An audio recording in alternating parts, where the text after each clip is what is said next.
Welcome in our studios in Amsterdam. Can you hear me, Andrea? Yeah. Okay. Yes, I can. Hi. Okay. Hi. Before I introduce you, I want to inform all those who signed in how this works. If you have a comment or question, just type it in the lower right-hand corner. There are emojis to clap, laugh, or if you find something brilliant, which most of this hour will be. And if you need to send a private message to someone, just move your mouse over the name of the person, and a window will pop up, and you can then ask that person a private message. So we're honored today to have Andrea Rasca, who's the chief dreamer and founder of Mercato Metropolitano, among other things. And he has created a absolutely brilliant retail food model that is totally disrupting the food market space, but also focusing on trying to put a soul back into food and not the commoditization of food. And Andre, for those who are not familiar with you, just give a little bit of background of who you are, what brought you to this, what your background is, and what are you trying to do with Mercato Metropolitano, which is growing like crazy. And thanks again for doing this. Thank you, Robert, and thank you to all of you. The question you asked is going to take me at least 2 hours to reply to. That's, you know this. So I'm trying to be as fast as possible. But what started me in this? Well, basically, I'm Italian. I come from Milan. And all my studies were in economics, social sciences, diplomacy, from Boston to Tokyo to Milano, Spain. So I was meant to work in, not being young anymore, at my age, I was meant to be working in financial companies or structured companies. Since 95, instead, when I was working and studying in Japan, I realized that something hit me. I said, but that's not what I love. I've always, all my life, I spent it in organizing parties, sharing food with my friends, cooking for people. My mother was an amazing cook. My grandmother was an amazing cook. So I started organizing parties since I was probably 6, 7 years old. And always based on food and sharing food. So I said, why don't I try to create something which can combine my joy for life and my business aptitude. So in 95, 96, I decided to try, and I started creating new food concepts in Japan and helping Italian companies to export to Japan in a different way through these concepts, always creating some kind of boxes, containers, which I could use then to transmit the value of that product to my final customers. And through this process, I opened, I don't know, more than 40 different kind of concepts from Guangdong to Shenzhen to USA, etc. And along this route, at the end, I came to the realization that what I cared the most was people. And I wanted people to smile when they were sitting at the table with me, because that's what I would have loved to do. I love to share things which I love, share things that I care for with people I care for. And from a small group of people, so my first party when I was 6 was 10 kids. I went to 1,000 when I was 24, and now it's 4 million people for each site. But it's still a party. It's still a party at the end of the day. I love to see people who come, enjoy, they don't look at their mobile horrendous tools, and they talk to each other. They look in the eyes of the boyfriend, girlfriend, whatever, and they talk to each other while eating something which is healthy, delicious, and not paid by some conglomerate who wants to sell you one more bottle of a sugary drink only for their own benefit, knowing willingly that they are going to cause trouble to your body and to your soul. So this is my dream, to create a movement which will enable people to understand that food is not a commodity. Food is part of our life and should be at the center of our life, because it represents everything we need to create a better world. It's just the nexus of everything: health, climate change, social injustice, everything. Everything is connected to a good food system, good for the people, not for the conglomerate, mind you.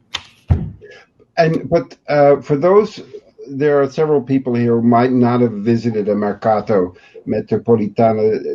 Tell how that came about and what it is, because you were also one of the founders of Italy, EATALY, which seemed to have done very well and grown, but you left. You left shortly after starting. Yeah, well, because basically it's a great experiment also Italy, because it helps Italian companies to sell abroad. So it's a supermarket, or a luxury supermarket, or we needed something like that, because if you look carefully, there was not an international Italian supermarket. There were Carrefour, the French, and the Americans, but not the Italians. So Italy found this niche, which was 100% Italian products from both good artisans and industry, and they just created a wonderful supermarket concept, which is working incredibly well in USA. I opened the first one in Japan, but at the end, my goal was a little bit different. I wanted to create a platform for small entrepreneurs. So Small is Beautiful is, by the way, my favorite books of all times by Schumacher. And I wanted to give the chance to empower small entrepreneurs and people who are sometimes are not small in terms of economics, but they are small in their mind. It means they care about the small important things in our lives, and to give them a platform through which to communicate and sell their products to the final client. So what we do, we aggregate, in particular in the first one here in Elephant and Castle, we aggregate and we incubated basically more than 120 new small companies. Now we have 42 here, of which 3, for instance, are only of refugees that we selected and they won a small championship. We call it competition, and we give it for free to them to start their operations and to get back into society and life. One only for the female food founders, which is very important for us. But it's a platform, it's a physical platform, basically. And this is the biggest difference. People enter and they can find 42 different kitchens from different parts of the world, because we are not Italian in that sense. We are Italian in the way we live, we're Italian in the concept, the lifestyle. But then we want people to understand that food is good everywhere. Every family who care about their kids want to cook a good, wholesome meal for their kids. And all food can be good or terrible, depending on how much love you put into it. And you have big ambitions. I mean, it's been growing very well despite or in spite of COVID, and you have now ambitions to take it throughout all of Europe. So what is the model? I mean, is it because I just meant you're helping refugees get starting a new business, a new life. What is your goal or your big vision for Mercato? It's very easy. It's not even for Mercato, it's for the movement with the double M.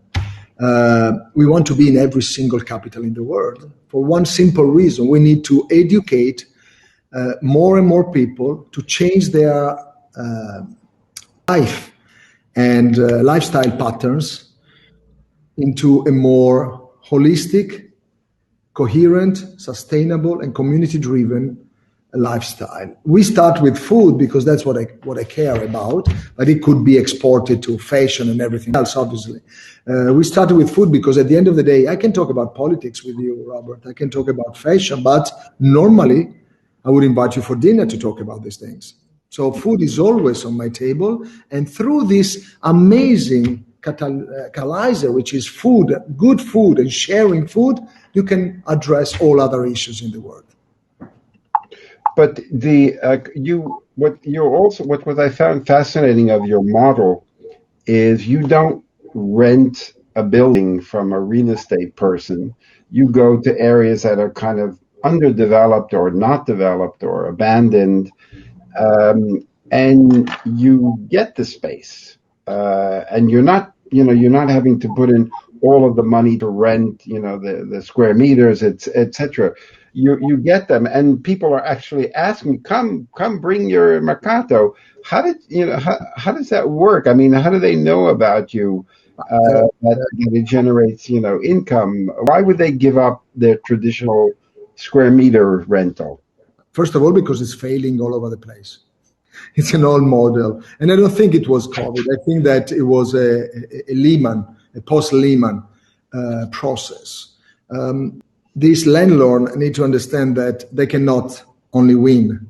There must be a win-win partnership between the landlord and the tenant. And that's why we proposed, since the start, a revenue share model to each of them. And people who ask me just for rent, I would just say, thank you, I'm not interested. And that's it. But they are in their own rights to ask me this. Sure. And then it's my right to say, thank you, I'm not interested. And now you see in Oxford Street tens of candies shops, which we all know where the money comes from, because they cannot rent it for real. If they insist on the same model, they will all fail. But at the end of the day, the society will fail. They need to understand that we need to create a system in which everybody makes money or have an advantage, all stakeholders. And this is also, I'm referring also to the community, to the people living in that area. So you cannot open in a moment like this, where we know that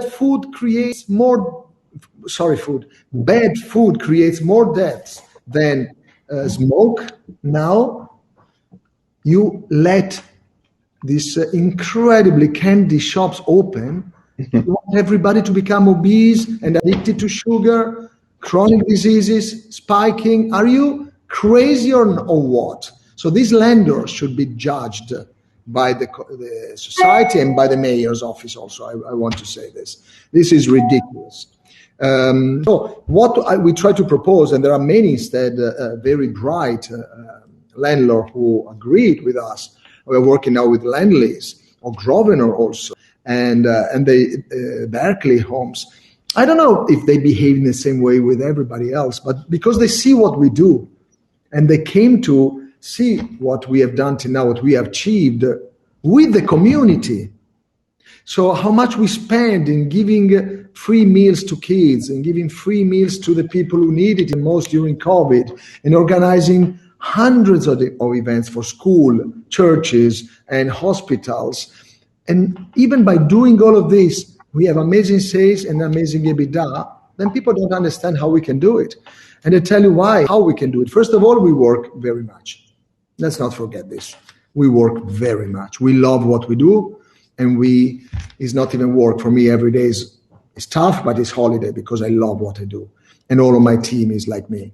But secondly, you also have to think that by doing good, you actually achieve more, also financially. Then the difference is how are you willing to spend that money? Do you want to distribute it among shareholders or whatever? That's not my case. We keep on investing in new teams, education, and kids, and we enlarge the program of the summer program of giving away food, not away. We give food to kids who do not have access to food during the summer holidays here in London. 30% of kids in Southwark do not have access in 6 weeks when the school is closed to 3 meals per day. It's a shame. A city like London should be ashamed of this. And I stop here because then politically I start.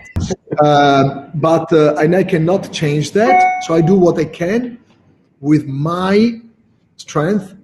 With everything I can, I do what I can around me. And that's why I think at the end of the day, you empower people, you give spaces to people to express themselves and come up with crazy ideas. It's not only food. We have the most amazing, probably the third best jazz club now in London. We have a cinema that we are rebuilding. And we leave spaces to artists who want to come and show their paintings, whatever, for free. So it's a real community space. That's why probably we were the only one that day one after COVID, we had a 3-hour queue of people standing outside of our gates.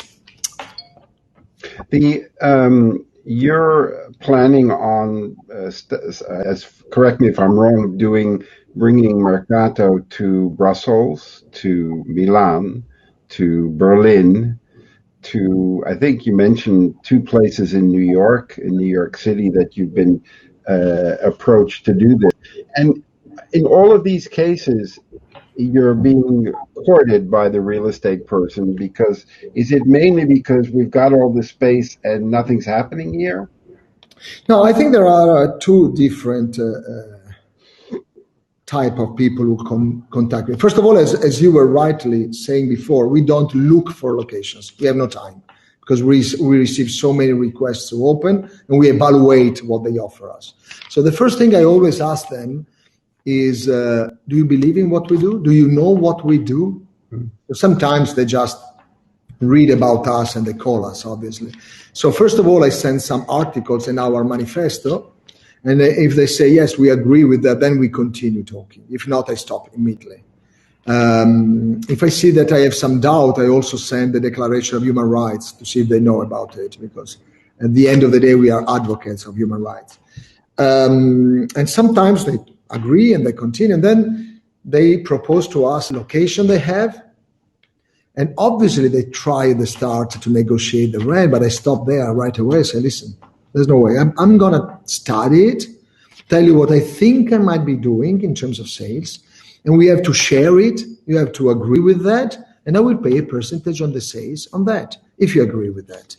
If you don't, thank you very much. I've got enough to do in my life, and that's it.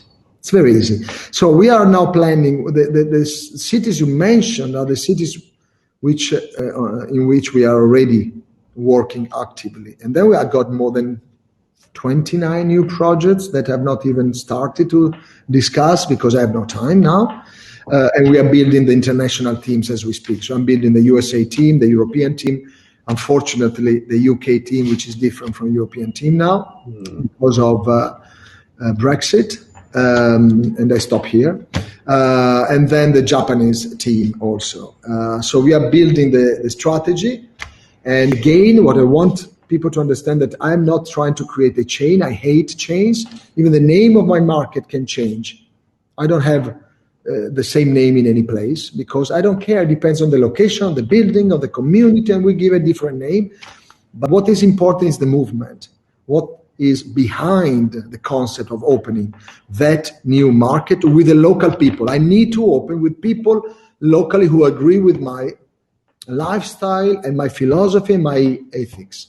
If they don't, I'm not going to open by myself. I'm not going to go there like many other supermarkets and conquer a world. This is stupidity at the highest level in 2021. We prefer to use the old Roman Empire strategy. Go find local people who are smarter than you and partner with them. That's it. That's how I think we will continue opening all around the world. And do you have difficulty in finding people who will run their little restaurant or store or stall? Do you have like a long waiting list of people waiting to get in as soon as there's an opening, or does it take a long time to fill it up? Because you probably both of them. It's two ways, because when you open the first one in a new country, you have to work a little bit more. So we start 6 months in advance to create a very good social media campaign to let people know that we are coming, the movement is coming, if you want to join the movement. So we start engaging with people. And then at a certain stage, we launch our dream campaign with a double M, in which we ask people a question like, have you ever had a dream in your pocket? Have you ever wanted to open something? Why don't you talk to us? Send us your proposals. And this is one way. The other way is to engage with them directly on the ground. So we go there and we start talking to people who already have one small restaurant here and there, and we engage with people. And then from that, we pick it up. And after we have opened, normally it happens after 6 months, we have a queue of people who keep on sending us requests to open. Here in London, we have a list of more than 170 who want to open, entering one of our markets.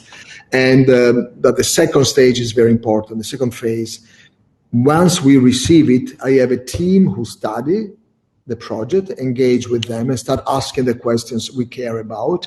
And then once they, let's say, pass this first phase, then we start analyzing exactly what they want to serve us in terms of ingredients, and we vet every single ingredient. Oh, wow. Of course. and the suppliers. We want to know where they buy their product from and how they cook. And because we are ESG oriented, we also want to know if they're going to pay their people the London living wage. We are a London living wage company. So in addition to all of this, we ask them if they want to be part of the movement to dedicate some time to community activities for free. For those of us who don't live in London, what is a London living wage?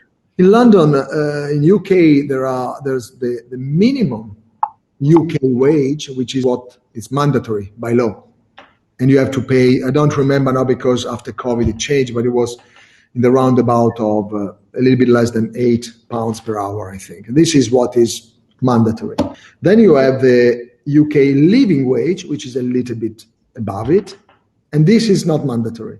But then for London, they also have a minimum London, which is, if I'm not wrong, around £9 and something, a little bit less than 10. And if you are crazy enough to give people the London living wage, which actually is what I think everybody should deserve if they want to live in London, is in the roundabout, in the region of the 11 and something pounds per hour. And only some very rich companies, like the fashion ones, can afford to do it. In the food sector, very few can. But it's part of what we do. When we talk about community, the first community you have to care about is your own people. So we pay everyone the maximum possible pay, hourly pay. And that's why the mayor granted us an award for being one of the best employers in London. And well, congratulations on doing that, because most are just trying to squeeze out. How many of the companies that apply to set up a restaurant, what is the percentage of those that you accept or reject?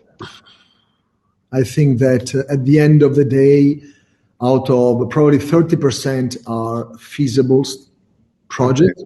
Mm-hmm. Another 20% can be feasible if we help them, maybe in 1 year. 50% are really crazy ideas.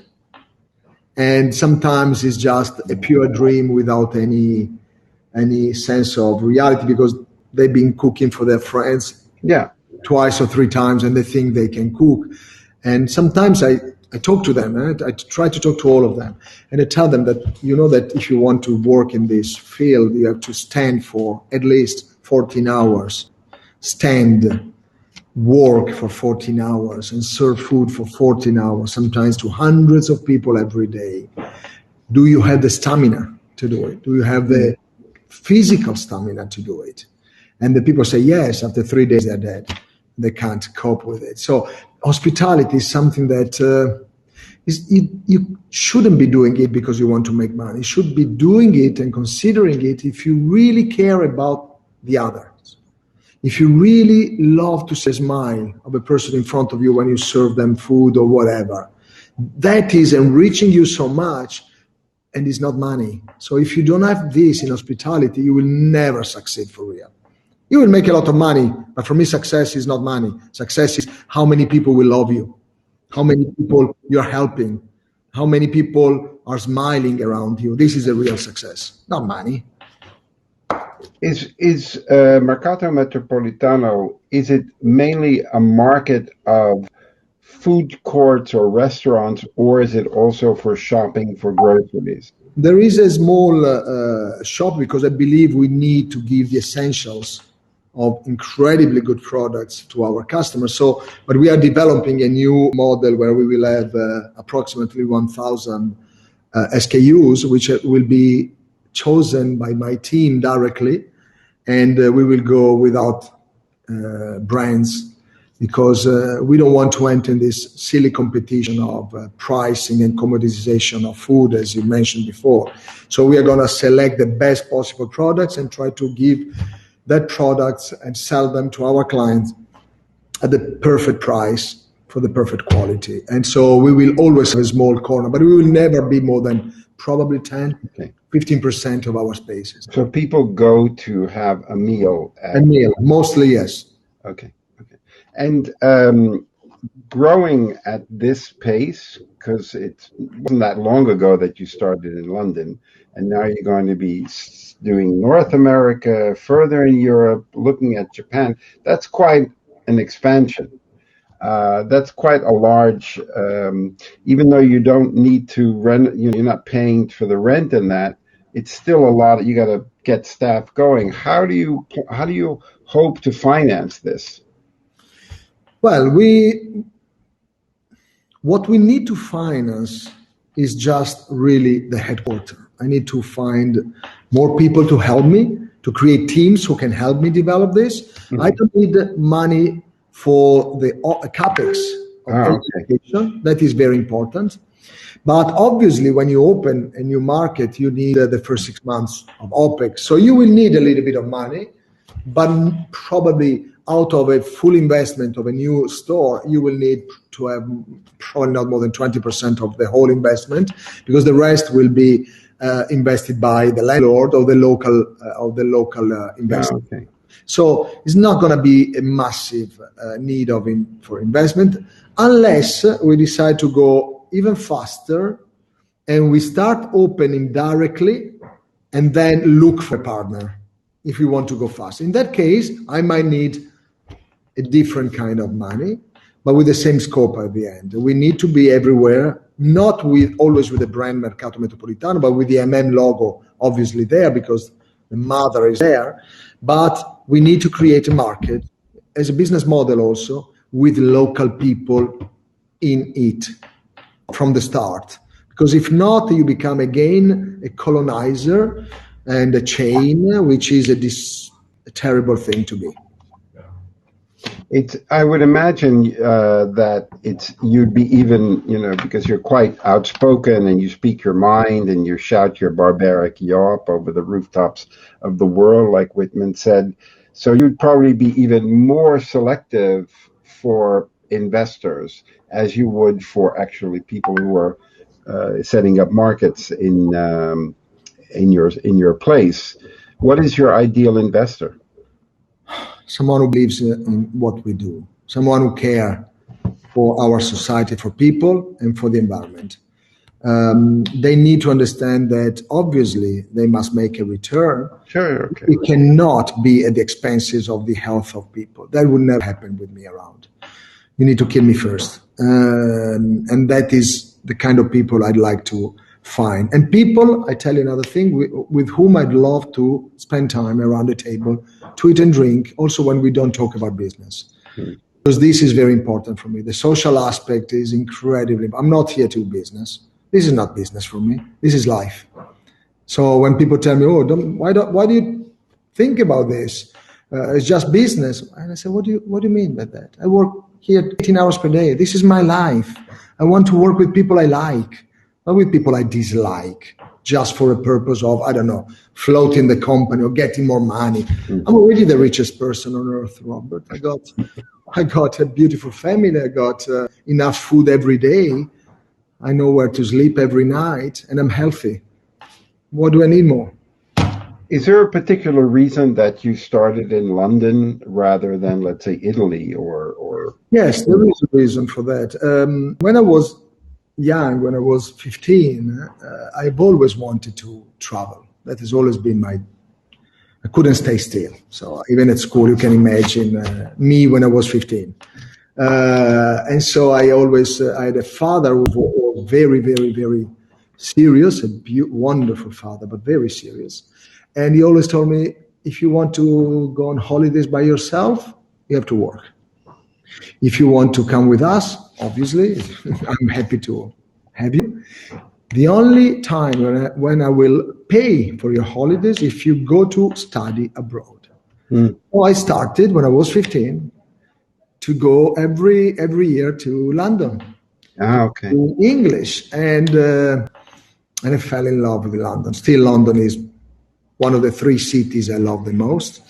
And so I've always been attached to that city. And when at the end of a long journey after Japan, I opened this first test of Mercato Metropolitano in Milan in 2015 during the Food Expo. Okay. That was that was crazy, Robert, believe me, because in August of the year before, 2014, they asked me to participate to Expo. So I went to have a look at Raw, because it was in the northern part of Milan. And when I went there, they start talking to me about it was a food expo. And then I saw the three main sponsors. I don't know if I can mention them. Go. Coca-Cola, McDonald's, and Autogrill. And they said, so this is not the food expo, it's the non-food expo. It can't be here. This is ridiculous. How can you let companies like this sponsor a food expo and you allow it? I think it's disgraceful. So I left really embarrassed, and I found in the most beautiful area of Milan, well, beautiful in the sense of lively, area of Milan, which is the Navigli. There was an abandoned parking lot with an abandoned warehouse owned by the railway station. And it was a place where they used to sell bikes on Sunday morning that they stole the night before normally. And so you went to buy back your bikes normally. And so I went to knock at the door of the railway station physically. This is not a made-up story. I went and said, listen, there is a space there. And I don't know if you are aware of the design exhibition in Milan, and we always have an off the design, which is right in the center of Milan, in different streets. They create beautiful areas. So I said, can we create an off the expo right in the center of Milan? That's my dream. Can I do it? So they said, well, that is a good idea. Why don't we go through a tender process? I won the tender. And we went, and I remember they told me I won, just to give you an idea, in September, but they gave me the license to open only at the end of March. And I had to open in April, and the end of April. Wow. So I took all the risk. I started building my very rough shacks of food outside. And then when they told me I could, in 1 month, I just put it all together and we opened. So it was the fastest ever market. And it was really, really shabby chic, typical of Milano. And we had no more money for Wi-Fi, anything. And so also because when companies came like Vodafone, they told me, oh, we can do it for you. We will sponsor you. And you can put Vodafone. I said, listen, if you want to sponsor me, I would like to have to give access to Wi-Fi also to the people who live around us. Obviously, they said no. And so we had no Wi-Fi. So we started printing these big posters where we said Wi-Fi free area. And people used to come to say, oh, is it for free? I said, no, it's wrong. There is no Wi-Fi. And that it was a joke, but actually was the most, the best picture on Instagram. And only in 4 months, we were on 962 newspaper articles or TV around the world. So it became an incredible success. 2.5 million people visited us in 4 months. Wow. And we didn't know how to manage it. And the pity was that, unfortunately, at that moment, the mayor's office not have the vision to say, okay, that was a great thing for the community. Why don't you stay? And they did not renew the contract. And I said, listen, I cannot. If you don't give me a contract, I cannot stay, obviously. Some people stayed a little bit longer, but they all went bust, the poor guys. And I said, I need to move somewhere else now. Let's see if this model, which was successful in Milan, 2.5 million people, can be successful in one of the most competitive cities in the world. There are so many beautiful markets, so many beautiful restaurants and food halls. And so I came to London with few friends, and I started walking around, physically walking around. They showed me some locations, again with this old matrix of footfall and the stupidity.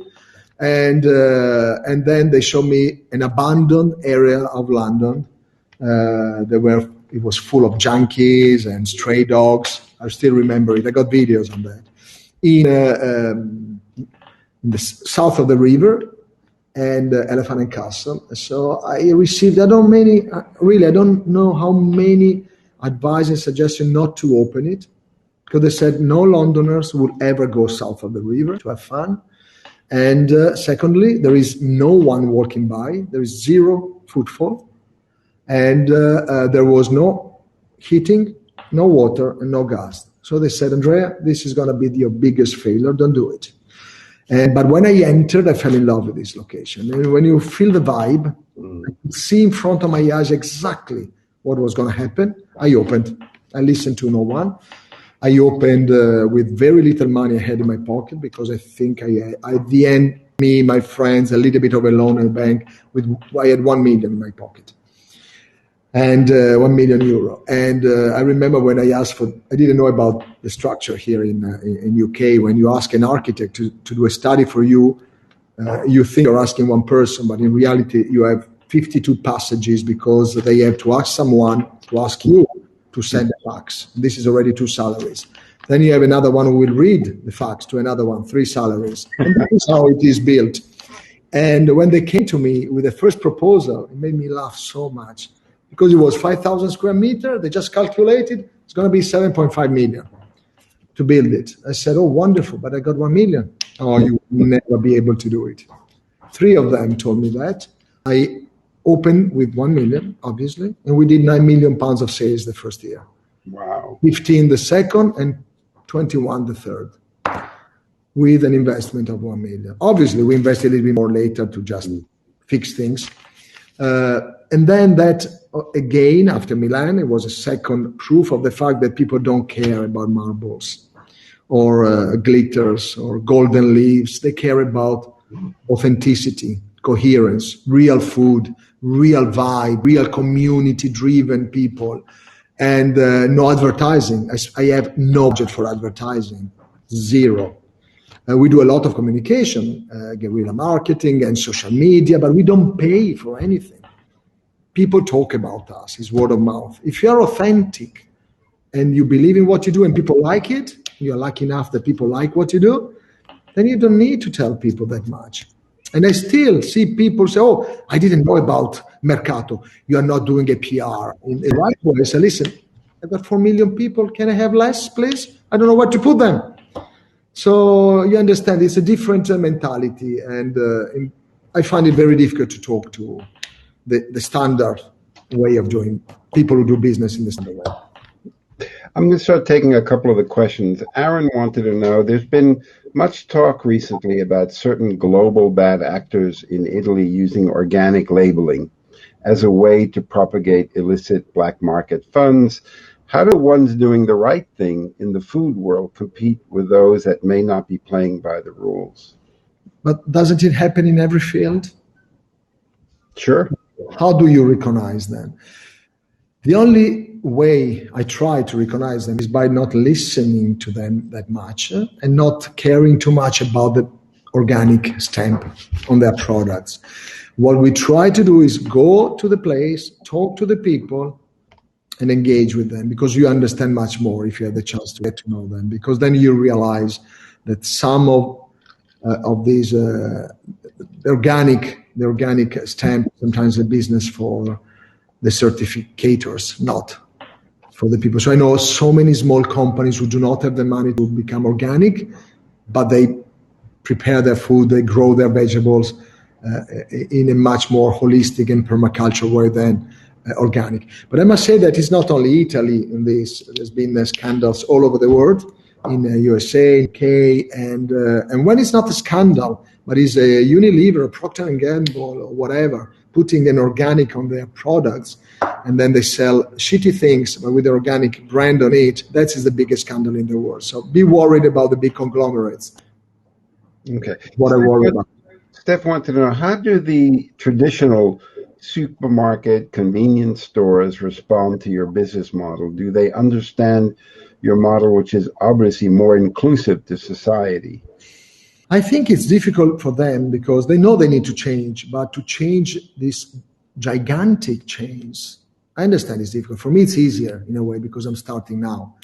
And it's easier to change the path very quickly. For them to change big machines like Carrefour or whatever, it's complicated, I understand. But if they don't, they will be out of business in the next 10 years. Look at what happened in the mobile industry. Everybody was fighting Motorola, Nokia, the best company in the world, 2007. They were not looking out of the box, and then Apple arrived with this, and they disappeared. So if they don't understand they need the real change, not the greenwashing, they will be out of business very soon.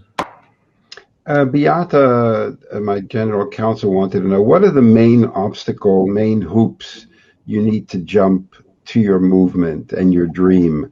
How do you ensure and maintain the quality of all ingredient product? I think you mentioned that you really do a lot of research on suppliers and that. But what are your main challenges going forward?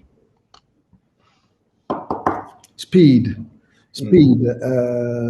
and to be faster, because we are creating also a kind of an academy program to educate the people in the way we want, to have more people who can work within the movement with the right values.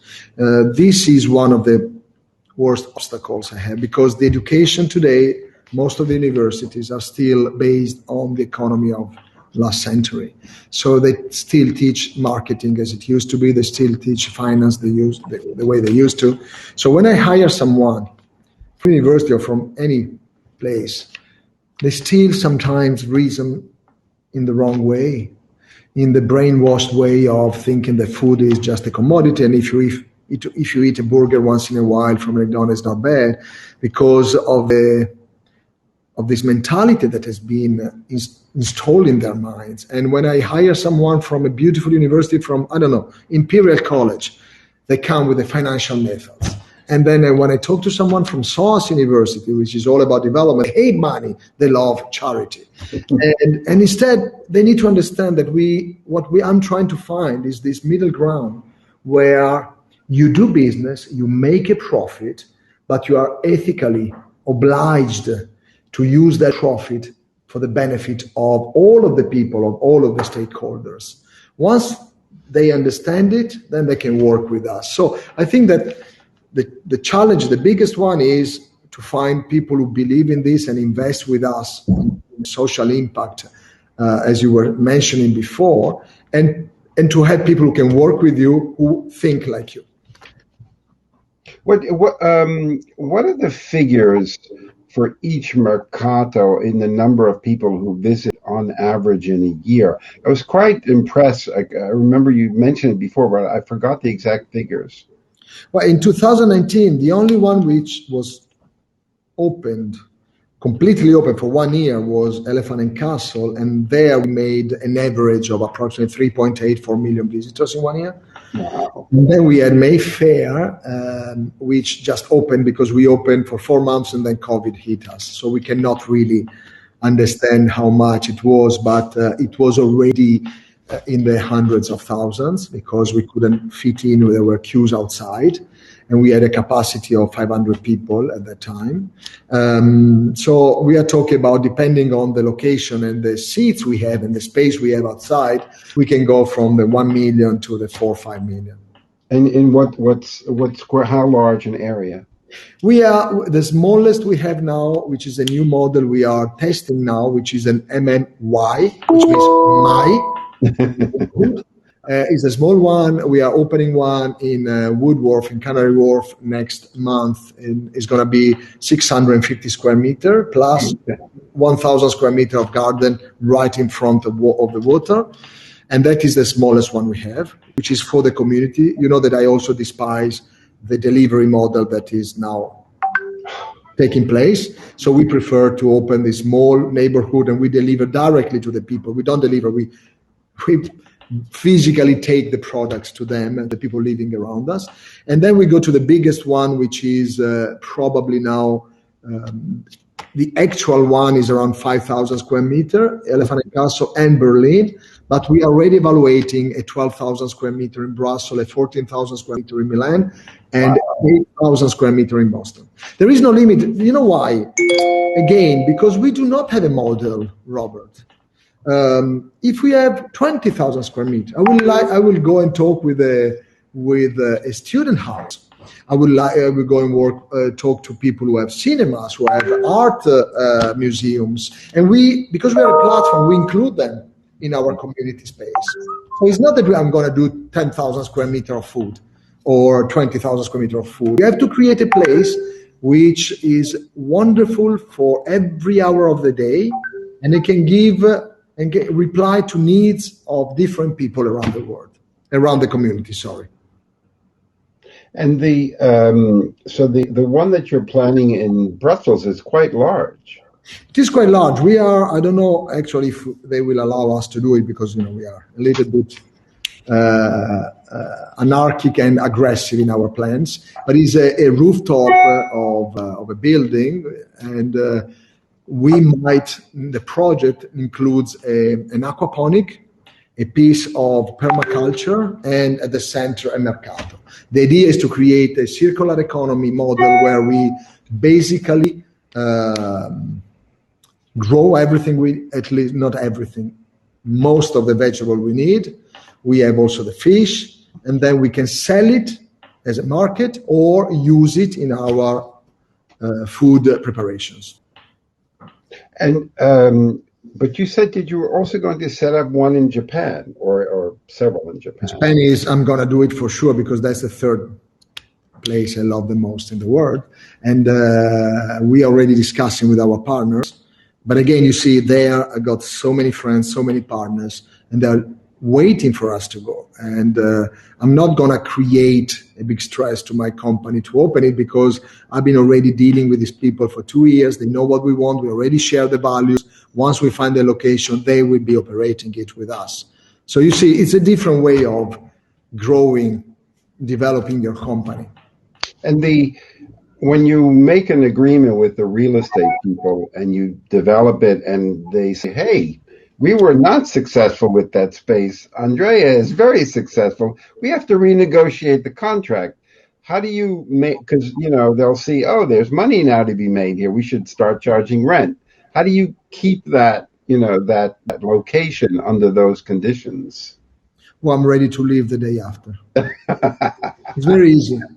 It's very easy. Because you know what? I really have nothing to lose. I will open somewhere else.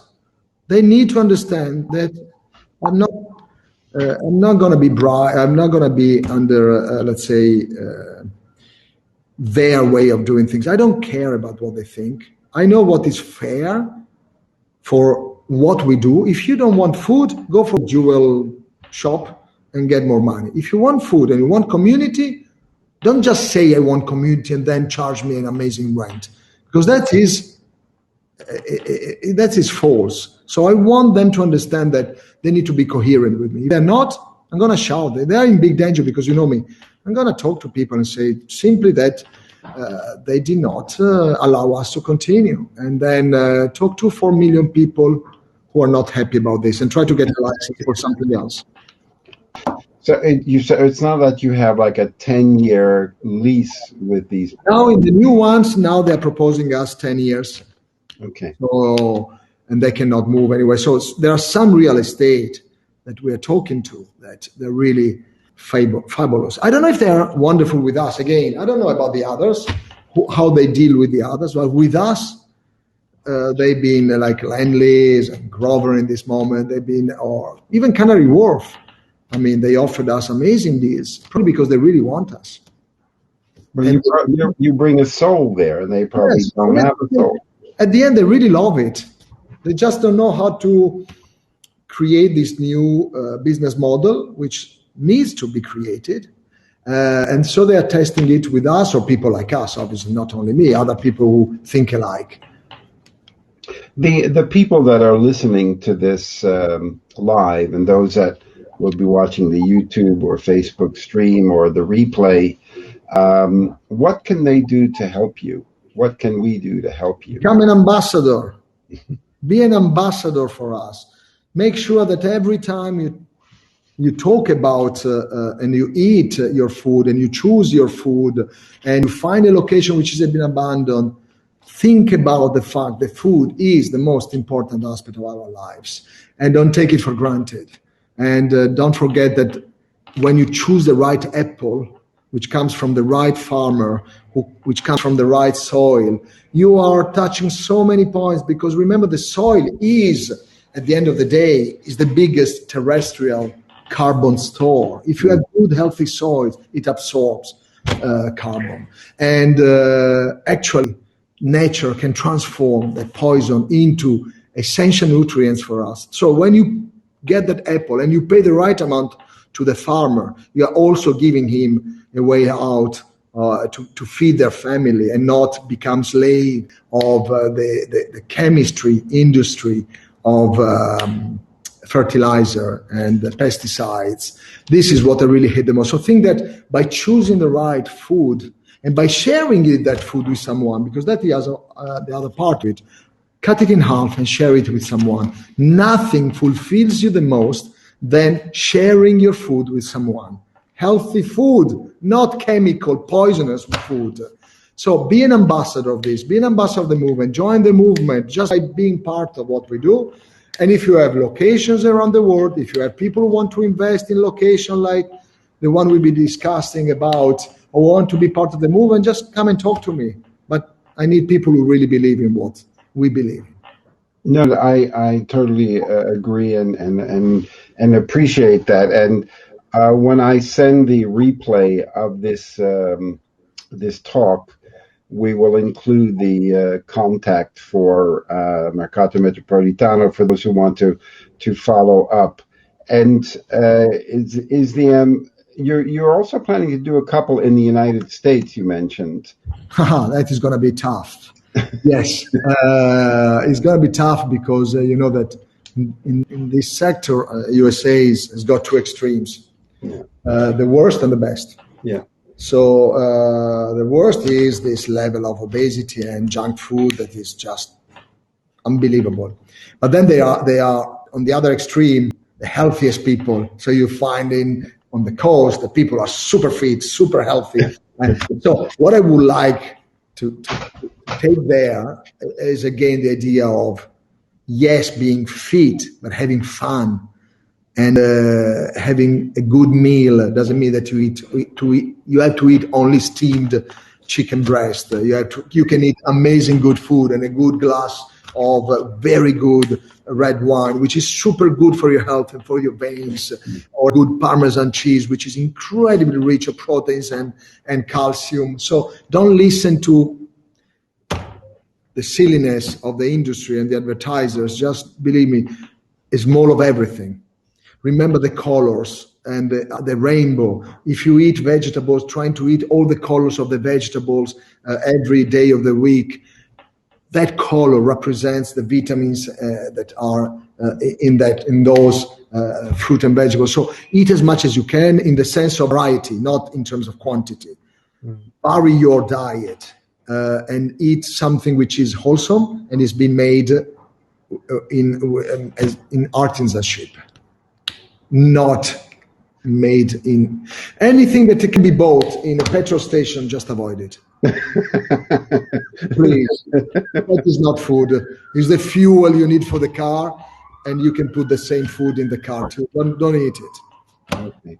We're coming toward the end of the hour. I know how busy you are with all of the things that you're doing. So I'm very, very grateful for the time that you gave to share your vision, and it'd be great if more and more people who are in the food industry shared your vision, but I think that you're definitely going to win. Let me just take a group selfie with everyone who's here, and they can wave and say hello. Just wave to the camera, and then the camera will follow you, and then it will collate all of those photos. I want to thank Andrea Rasca for taking the time and sharing his vision. I want to thank our entire production crew, our producer, Crypto Genius and Ramen Critic, Ricky, my absolute better half with no filter, Xi Jinping, our head of transparency and integrity, Donald Trump, our gender diversity lead and dog whisperer, Vladimir Putin, our head of refugee integration, Mark Zuckerberg, director of empathy training, Jeff Bezos, our phallic symbol designer and space explorer, Elon Musk, our humility coach, and our Marie Antoinette, let them eat cake, stale cupcakes, Senator Kristen Sinema. Thank you all very, very much for joining us. Thank you, Andrea. Thank you very much. I'm jealous that Beata and Penny will see you tomorrow. I hope to see you Yes. soon. You stay well, and thank you all very much for coming. And go visit one of the Mercatos in London and the other locations. Let me know if you come. I will. I will. You stay well. You too. Thank you very much. Ciao. Ciao. Yes. Okay. Here we go.